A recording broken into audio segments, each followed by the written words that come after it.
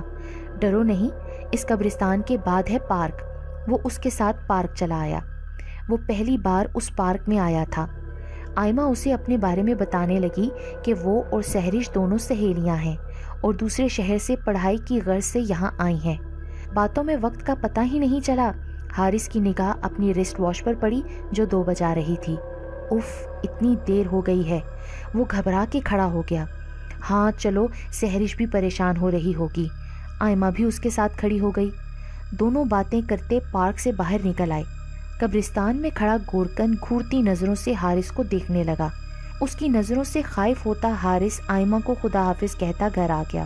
گھر میں داخل ہوتے ہی اس کی نگاہ درخت پر بیٹھی بلی پر پڑی جو اس کو ہی گھور رہی تھی۔ آ گئے تم؟ منع بھی کیا تھا کہ اتنی دیر تک گھر سے باہر رہنا ٹھیک نہیں ہے، پر تم سنتے نہیں ہو۔ اف، آنٹی جاگ رہی ہیں۔ وہ سر پکڑ کے رہ گیا۔ چلو اب آ گئے ہو تو کھانا کھا لو۔ تم نے رات کھانا کھایا بھی نہیں تھا۔ تخت پر رکھا ہوا ہے میں نے کھانا تمہارے لیے۔ باورچی خانے سے سیدہ آنٹی کی آواز آ رہی تھی۔ حارث شرمندہ ہوتے ہوئے تخت پر رکھی کھانے کی ٹرے کی جانب بڑھ گیا اور وہیں بیٹھ کے کھانے لگا۔ اسے بھوک بھی بہت زیادہ لگ رہی تھی۔ کھانے کے بعد وہ باورچی خانے کی جانب بڑھ گیا۔ سوری آنٹی، اب آپ کو شکایت کا موقع نہیں ملے گا، اور کھانا بہت ہی مزے کا تھا۔ یہ الفاظ اس کے منہ میں ہی رہ گئے تھے کیونکہ وہاں کوئی بھی نہیں تھا۔ وہ خوفزدہ نظروں سے آنٹی کے کمرے کی طرف دیکھنے لگا تو وہ بیڈ پر سو رہی تھیں۔ ارے یہ کیا ہو رہا ہے میرے ساتھ؟ وہ گھبرا کر اوپر چلا آیا۔ دوسرے دن چھٹی تھی۔ انکل آنٹی صحن میں تخت پر بیٹھے تھے۔ وہ ان کے پاس چلا آیا۔ آپ دونوں کی شادی کو کتنے سال ہو گئے؟ وہ ان سے پوچھنے لگا۔ 50 سال ہو گئے ہیں۔ میں بیاہ کر اس گھر میں آئی تھی۔ اولاد کے لیے بڑی دعائیں کیا کرتی تھی پر ہوئی نہیں۔ وہ ماضی کو سوچتے ہوئے آپ دیدہ ہو گئی۔ میرے تو بس یہی بچے ہیں۔ وہ درخت کے پاس بیٹھی بلیوں کی جانب محبت سے دیکھتے ہوئے بولی۔ آپ کو بلیاں بہت پسند ہیں کیا؟ وہ سوال کرنے لگا۔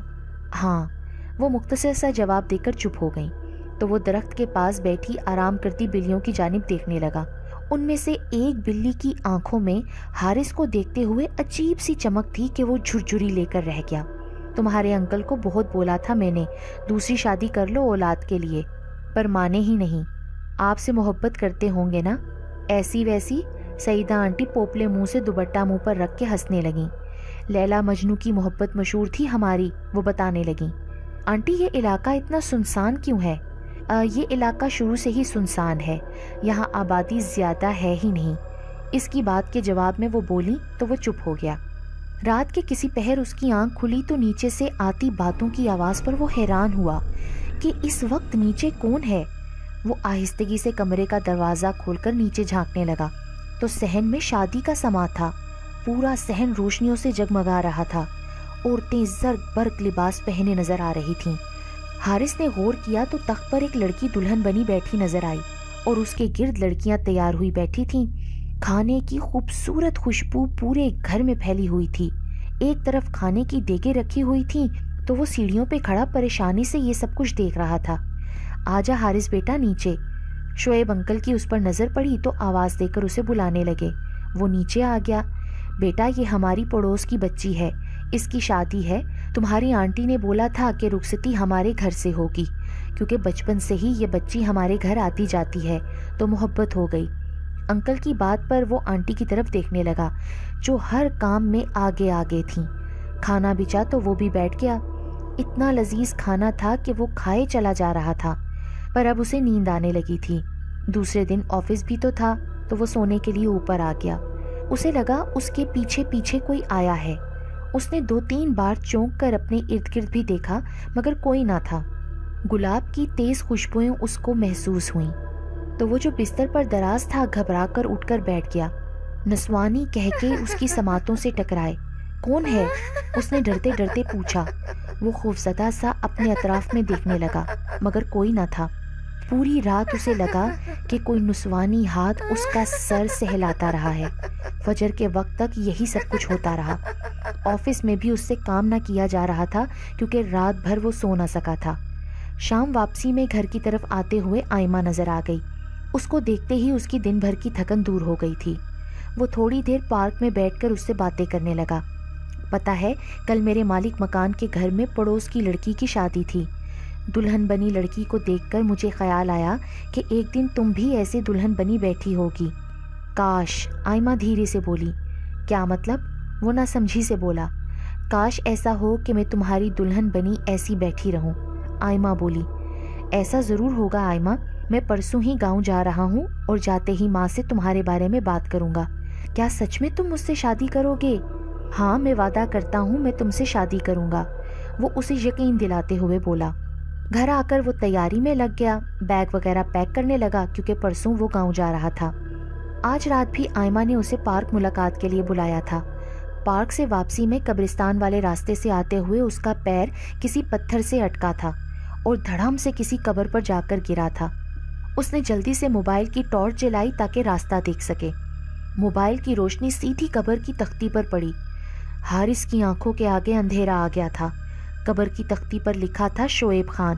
وہ بمشکل کھڑا ہوا۔ اس ہی قبر کے برابر والی قبر کی تختی پر سعیدہ شعیب لکھا تھا۔ حارث کو لگ رہا تھا وہ بے ہوش ہو کر رہ جائے گا۔ کیا ہو گیا؟ گورکن کی آواز پر وہ اچھل گیا۔ وہ قبر، ٹوٹے پھوٹے الفاظ اس کے منہ سے نکل رہے تھے۔ ہاں، یہ دونوں میاں بیوی تھے، وہ سامنے والے گھر میں رہتے تھے۔ گورکن اس گھر کی جانب اشارہ کرنے لگا جہاں حارث رہ رہا تھا۔ آج سے 5 سال پہلے آدھی رات میں ان کے گھر ڈاکو گھس آئے تھے۔ ڈاکوؤں نے دونوں میاں بیوی کو قتل کر دیا تھا۔ بیٹا دھیان رکھا کرو، حالات ٹھیک نہیں ہیں، یہاں ڈاکو ہوتے ہیں۔ حارث کو بے ساختہ ان کے جملے یاد آ گئے۔ اتنا ڈرے ہوئے کیوں ہو؟ گورکن اس کے چہرے پر اڑتی ہوائیاں دیکھ کر بولا۔ نہیں، کچھ نہیں، وہ تھوک نگلتا ہوا بولا اور تیزی سے گھر کی جانب دوڑا۔ مجھے ابھی یہیں سے نکلنا ہوگا۔ وہ خوف سے دھڑکتے دل کے ساتھ گھر میں داخل ہوا اور تیزی سے اوپر چلا آیا۔ سامان سمیٹنے لگا کہ کمرے کے دروازے پر ہونے والی دستک پر وہ اچھل سا گیا۔ سیڑھیوں والی کھڑکی سے دیکھا تو سیڑھی پر آئمہ کھڑی ہوئی تھی۔ تم یہاں کیسے؟ وہ پسینہ صاف کرتے ہوئے بولا۔ میں بھی تمہارے ساتھ چلوں گی۔ اس کی اس بات پر وہ سر ہلاتا جلدی جلدی چیزیں اٹھانے لگا۔ اس کے دماغ میں جھماکا ہوا۔ تم کو کیسے پتا میں جا رہا ہوں؟ وہ پاس کھڑی آئمہ سے پوچھنے لگا۔ تم کہیں نہیں جاؤ گی آئمہ، تم اس طرح اپنے قبیلے کی نافرمانی نہیں کر سکتی، پیچھے سے سحرش بولی۔ وہ حیران پریشان سب کچھ دیکھ رہا تھا۔ حارث، آئمہ نے آپ کو حقیقت بتانے سے منع کیا تھا، مگر میرے خیال سے آپ کو حقیقت سے واقف کر دینا چاہیے۔ آئمہ کے لاکھ روکنے کے باوجود سحرش بتانے لگی کہ ان کا تعلق جنوں کے قبیلے سے ہے اور صحن میں لگے نیم کے درخت پر وہ عرصہ دراز سے اپنے آباء و اجداد کے ساتھ رہتی چلی آ رہی ہیں۔ وہ جو بلیوں کے روپ میں آپ نے دیکھا تھا وہ ہم ہی تھے۔ پہلے ہی دن جب آپ نے اس گھر میں قدم رکھا تھا تب ہی آپ آئمہ کو اچھے لگنے لگے تھے۔ میں نے اسے بہت روکا، اگر یہ آپ کے ساتھ جائے گی تو ہمارے قبیلے کے بڑے تو اس کو مار ہی دیں گے، ساتھ ہی آپ کی جان کو بھی خطرہ ہے۔ سعیدہ آنٹی جب بیاہ کر آئی تھیں یہاں ان کو تب ہی ہماری موجودگی کا پتہ چل گیا تھا۔ ان کی کوئی اولاد نہیں تھی، ہم ہی ان کی بیٹیوں کی طرح ہیں، پر وہ دونوں بھی کب کے مر چکے ہیں۔ یہ گھر خالی ویران کھنڈر ہے، ادھر کوئی زندہ انسان نہیں ہے۔ اس رات جو آپ نے شادی دیکھی تھی وہ ہمارے قبیلے کی لڑکی کی تھی۔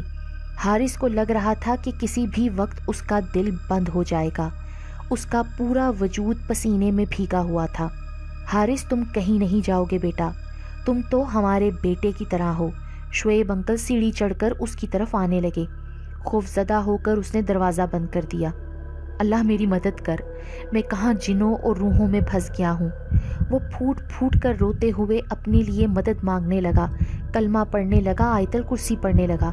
پوری رات وقفے وقفے سے دروازے پر ہونے والی دستک اور سعیدہ آنٹی کی سسکتی ہوئی آواز اس کو جانے نہ دینا، میں نہیں جانے دوں گی، میرا کوئی بچہ نہیں ہے، یہ میرا بچہ ہے کی آواز اس کے کانوں میں ہتھوڑے کی طرح برس رہی تھی، اور ساتھ میں نسوانی بین کرتی ہوئی آواز جو آئمہ کی تھی۔